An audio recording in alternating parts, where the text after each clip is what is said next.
මට අල්ලන්නේ නෑ. ඉංග්‍රීසි වලින් කියමු. මෙය I can't stand යන ඉංග්‍රීසි පැටර්න් එක භාවිතයෙන් කිව හැකිය.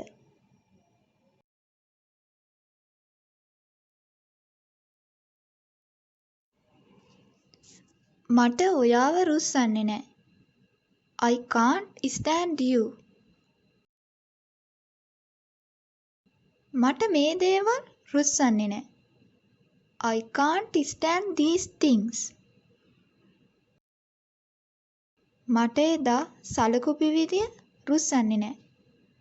I can't stand the way of treatment that day. මට ඔයා කියන වචන රුස්සන්නේ නෑ. I can't stand your words. මට මූණේ හිනාවක් නැති මිනිස්සු රුස්සන්නේ නෑ. I can't stand people who don't have a smile on their face. මට අපි කිය තැන රුස්සන්නේ නෑ. I can't stand where we went. මට බොරු කරන අය රුස්සන්නේ නෑ.